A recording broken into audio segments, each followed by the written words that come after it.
அனைவருக்கும் வணக்கம். 2025 குரூப் 4 மற்றும் குரூப் 2 போட்டித் தேர்வுக்கு பொது அறிவில் எக்கனாமிக்ஸ் பொருளாதாரத்தில் 11ஆம் வகுப்பிலிருந்து இந்திய பொருளாதாரம் சுதந்திரத்திற்கு முன்னரும் பின்னரும் அப்படின்னு ஒரு பாடம் இருக்குது. அந்த பாடத்திலேருந்து ரொம்ப ஒரு முக்கியமான ஒரு தலைப்பை எடுத்துகிட்டு வந்திருக்கோம். அந்த தலைப்பிலிருந்து கண்டிப்பாக மினிமம் 2 கேள்விகள் வரும். ரொம்ப மஸ்டான ஒரு டாபிக். அப்போ நீங்கள் பார்க்க வேண்டியது 11ஆம் வகுப்பு பொருளாதாரத்தில் இந்திய பொருளாதாரம் சுதந்திரத்துக்கு முன்னரும் சுதந்திரத்துக்கு பின்னரும் அப்படின்றதில் இன்றைக்கி நம்ம பார்க்க வேண்டியது என்னென்னு பார்த்தீங்கன்னா பசுமை புரட்சி. பசுமை புரட்சினா என்ன அப்படின்னா வேளாண் உற்பத்தியை அதிகப்படுத்தி அதன் மூலமாக தற்சார்பு பொருளாதாரத்தை அடைகிறது தான் இதோட முக்கியமான நோக்கம். தற்சார்பு பொருளாதாரம்னா என்ன அப்படின்னா மக்கள் தொகைக்கு ஏற்ப உணவு வகைகள் தானியங்கள் மக்களுக்கு கிடைக்கப்பெறணும். இதுதான் அதோட முதன்மையான நோக்கம். அப்போ நம்ம விளைச்சலை அதிகப்படுத்தணும் அப்படின்னா பிற நாடுகளுக்கு அதை ஏற்றுமதி செய்யலாம். அப்போ தற்சார்பு பொருளாதாரத்தை வேளாண்மையில் அடைவது தான் பசுமை புரட்சியோட முக்கியமான நோக்கம். பசுமை புரட்சியில் இந்தியாவில் அறிமுகம் பண்ணது யார்? அதாவது பசுமை புரட்சியை இந்தியாவுக்கு அறிமுகம் பண்ணது டாக்டர் எம்.எஸ். சுவாமிநாதன். இவர் தான் என்ன செய்கிறார் அப்படின்னா குறுகிய காலத்தில் விளைச்சல் தரக்கூடிய நெல் மற்றும் கோதுமை ரகங்களை பயிரிட்டு அதன் மூலமாக மக்களுக்கு வேளாண்மையில் மிகப்பெரிய மாற்றத்தை கொண்டு வராரு. அது மட்டும் இல்லாமல் வேளாண்மைக்கு உதவும் கருவிகளை தயாரிக்க தொழிற்சாலைகளை ஏற்படுத்துகிறாங்க. அப்போ வேளாண்மை சார்ந்த அனைத்து தொழில்களும் ஊக்கப்படுத்தப்படுது இந்த பசுமை புரட்சியின் மூலமாக. இந்த பசுமை புரட்சியை இந்தியாவில் அறிமுகம் செய்தவர் டாக்டர் எம்.எஸ். சுவாமிநாதன் அவர்கள். Doctor MS. சுவாமிநாதன் அவர்களின் பெயரில் சென்னை தரமணியில் ஆராய்ச்சி மையம் ஒன்று இருக்குது. இதை கூட கொஸ்டின்ஸாக கேட்கலாம். சென்னையில் இருக்க விவசாய ஆராய்ச்சி மையத்துக்கு பேர் என்ன அப்படின்னு கேட்டாங்கன்னா டாக்டர் எம்.எஸ். சுவாமிநாதன் அவர்களுடைய பேர் தான் அங்கே தரமணியில் இருக்கக்கூடிய விவசாய ஆராய்ச்சி மையத்துக்கு பேராக வச்சுருக்காங்க. இப்போ நம்ம வானவில் புரட்சியை பார்க்க போகிறோம். இந்த வானவில் புரட்சி என்ன அப்படின்னு பார்த்தீங்கன்னா ஒன்றோட ஒன்று மக்களோடையும் வேளாண்மையோடையும் தொடர்புடையது.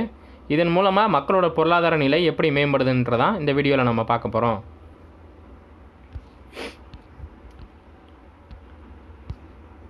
முதல் கேள்வி, பசுமை புரட்சி என்றால் என்ன? முதல் கேள்வி, பசுமை புரட்சி என்றால் என்ன? அதிக விளைச்சல் தரும் ரகங்களை உற்பத்தி செய்வதற்கான திட்டம் தான் இந்த பசுமை புரட்சி. அப்போ அதிக விளைச்சல் தரும் ரகங்களை குறுகிய காலத்தில், அப்போ டைம் கம்மியாக இருக்கணும், விளைச்சல் அதிகமாக இருக்கணும், அதுக்காக கொண்டு வரப்பட்டதான் இந்த பசுமை புரட்சி. நெல் ரகங்கள், கோதுமை ரகங்கள், சோளம், கம்பு மற்றும் காய்கறிகள் போன்றவற்றை மிக குறுகிய காலத்தில் அதிகமாக விளைச்சல் எடுக்கிறது தான் இந்த பசுமை புரட்சியோட நோக்கம். 1967 தான் இதை நடைமுறைப்படுத்துகிறாங்க. ரொம்ப முக்கியம். இந்தியா முழுவதும் நடைமுறைக்கு வந்தது 1967. இந்தியாவின் பசுமை புரட்சியின் தந்தை டாக்டர் எம்.எஸ். சுவாமிநாதன் அவர்கள். அப்போ பசுமை புரட்சினாலே உங்களுக்கு அதிகமாக விளைச்சல் தர ரகங்களை உற்பத்தி செய்வதற்கான ஒரு திட்டம், செயல் திட்டம் அப்படின்னு ஞாபகம் வரணும். கேள்வி நம்பர் 2, டேஸில் 7 மாவட்டங்கள் வழிநடத்தும் திட்டம் மூலமாக புதிய தொழில்நுட்பத்தை வேளாண் துறையில் ஏற்படுத்தும் முயற்சி எடுக்கப்பட்டது. என்ன சொல்கிறாங்க அப்படின்னா இந்த பசுமை புரட்சி 1960 முதல் 61 வரைக்கும் இந்தியாவில் இருக்க ஒரு 7 மாவட்டங்களில் இதை நம்ம ஒரு சோதனை ஓட்டமாக செஞ்சு பார்ப்போம் அப்படின்னு செஞ்சுருக்காங்க. அதில் மிகப்பெரிய வெற்றி பெற்றிருக்காங்க. அதுக்கப்புறம் தான் இந்தியா முழுமையும் இந்த பசுமை புரட்சியை ஏற்படுத்தியிருக்காங்க. இப்போ வேற ஒன்றும் இல்லை, ஒரு சிம்பிளாக சொல்கிறேன்.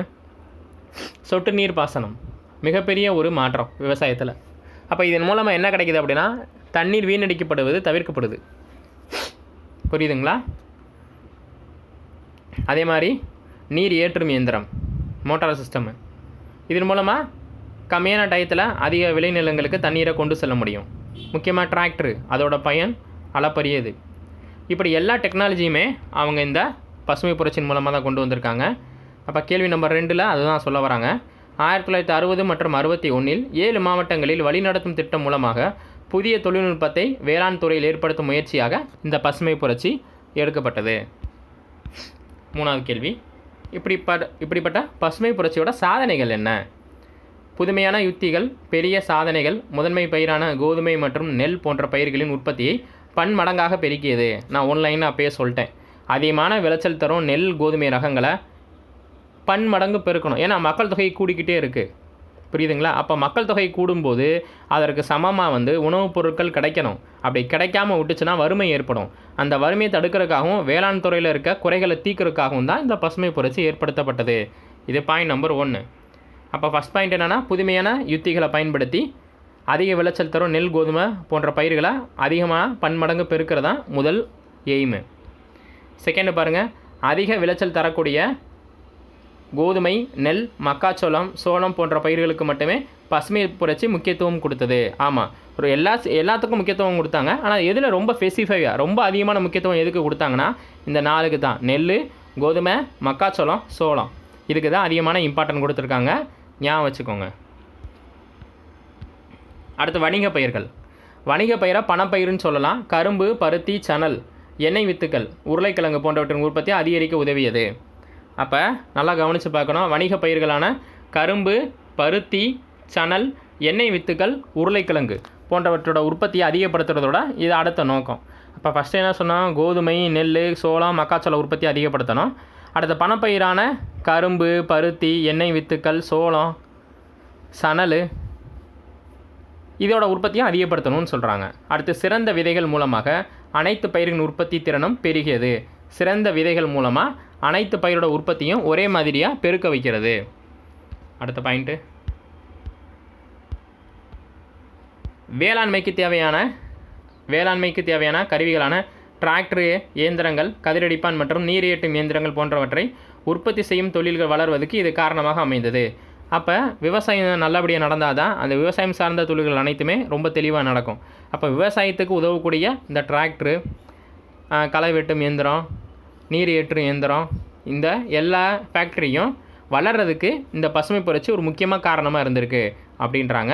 வேளாண்மைக்கு தேவையான கருவிகளான டிராக்டர், இயந்திரங்கள், கதிரடிப்பான் மற்றும் நீர் ஏற்றும் இயந்திரம் போன்றவற்றை உற்பத்தி செய்யும் தொழில்கள் வளர்வதற்கு இது காரணமாக இருக்குது. அக்ரிகல்ச்சர் மட்டும் இல்லை, அதோட இணக்கமான மற்றொரு தொழில் உருவாக இது காரணமாக இருக்குன்றாங்க. கிராமப்புற மக்களுக்கு பசுமை புரட்சி செழிப்பை வழங்கியது. ஆமாம், குறுகிய காலத்தை அதிகமான விளைச்சல் தரும்போது அவங்களுக்கு கண்டிப்பாக ப்ராஃபிட் தான் வரும். அதை தான் அவங்க சொல்கிறாங்க. கிராமப்புற மக்களுக்கு பசுமை புரட்சி மிகப்பெரிய செழிப்பை வழங்கியது. 1967 டாக்டர் MS சுவாமிநாதன், மறந்துடாதீங்க. அதிகமான உற்பத்தி கிராமப்புற மக்களுக்கு அதிக வேலைவாய்ப்பை வழங்கியது. இதன் காரணமாக அவர்களின் வாழ்க்கை தரம் உயர்ந்தது. ரொம்ப முக்கியமான பாயிண்ட்டாக தான். அப்போ குறுகிய காலத்தில் அதிகமாக விவசாயம் பண்ணிகிட்டு இருக்கும்போது மக்களுக்கு வேலையும் அதிகமாக கிடைக்கும். வேலைகள் அதிகமாக கிடைக்கும்போது அவங்களுக்கு சம்பளமும் அதிகமாக கிடைக்கும். அந்த சம்பளத்தை வச்சு தனிநபர் வருமானம் அதிகமாக இருக்கும். அதன் மூலமாக அவங்களோட வாழ்க்கை தரம் கண்டிப்பாக உயரும். அதை தான் இந்த இடத்துல பதிவு செய்கிறாங்க.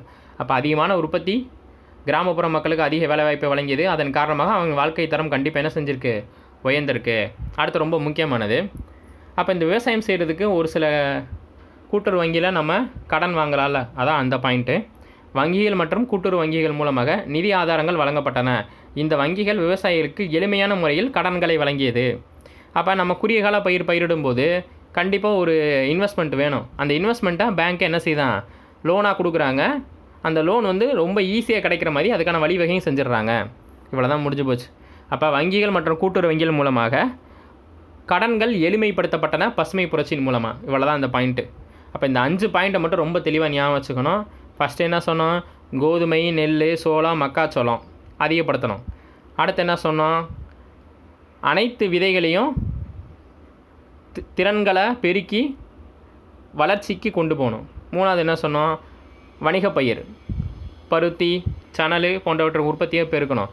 4வது என்ன சொன்னோம், விவசாயத்துக்கு உதவும் கருவிகள், டிராக்டரு, கதிரடிக்கு இயந்திரம், நீர் ஏற்றும் இயந்திரம் போன்றவற்றின் தொழிற்சாலையை ஊக்கப்படுத்துது.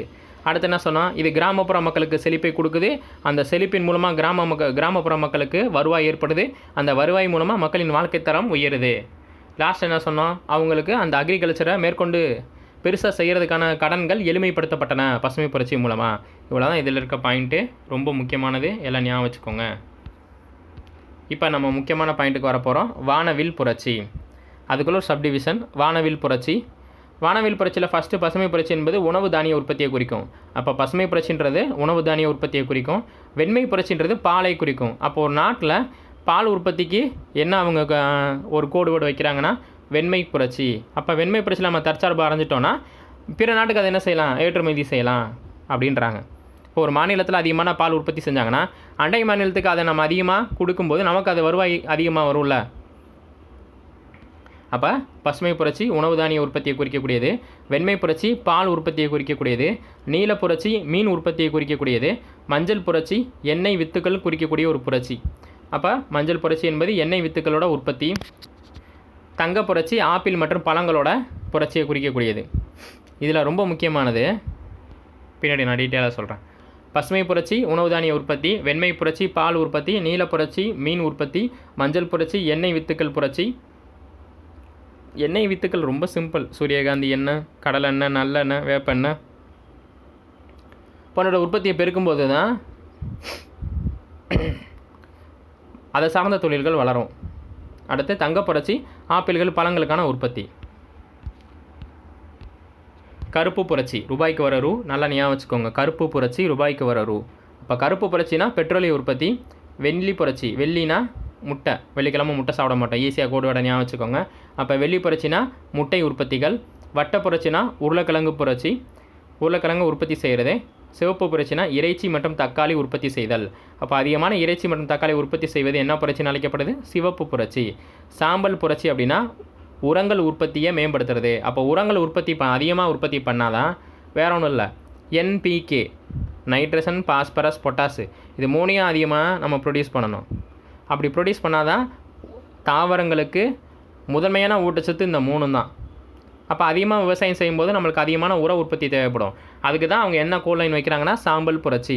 அப்போ சாம்பல் புரட்சி என்பது எதை குறிக்கக்கூடிய ஒரு டெர்மினாலஜி அப்படின்னா உரங்கள் உற்பத்தியை குறிக்கக்கூடிய ஒரு டெர்மினாலஜி.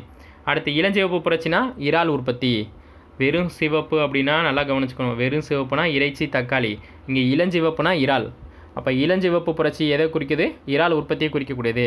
ஏன்னா கடலில் அதிகமாக கிடைக்கிது, அதை வச்சு ஒரு ட்ரேடிங் பண்ணலாம் அப்படின்றாங்க. பழுப்பு புரட்சி தோல் பொருட்கள். அப்போ பழுப்பு புரட்சி தோல் பொருட்கள். இந்தியாவின் பசுமை புரட்சியின் தந்தை யார்? எம்.எஸ். சாமிநாதன். இந்த வானவில் புரட்சியில் இன்னும் ஒரு 2 சொல்லாமல் விட்டுட்டோம், அது ரொம்ப ரொம்ப முக்கியம். வெள்ளி இலை புரட்சி, வெள்ளி இலை பருத்தி. அப்போ வெள்ளி இலை புரட்சினா இது பருத்தி. தங்க நூலிலை புரட்சி அப்படின்னா சணல். அப்போ வெள்ளி நூலிலை புரட்சி அப்படின்னா பருத்தி உற்பத்தியை குறிக்கக்கூடிய ஒரு வார்த்தை. அதேமாதிரி தங்க நூலிலை புரட்சி அப்படின்னா சணல் உற்பத்தியை குறிக்கிறது. அப்போ பருத்தினா வெள்ளி நூல் இலை புரட்சி, சணல் அப்படின்னா தங்க நூலிலை புரட்சி. ஞாபகம் வச்சுக்கணும், ரொம்ப ரொம்ப முக்கியம். எக்கனாமிக்ஸில் ஈஸியாக ஸ்கோர் பண்ணுறதுக்கு ஒவ்வொரு டாபிக் வைஸில் நம்ம வீடியோ கொடுத்துட்டே இருக்கோம். கண்டிப்பாக உங்களுக்கு உதவும்.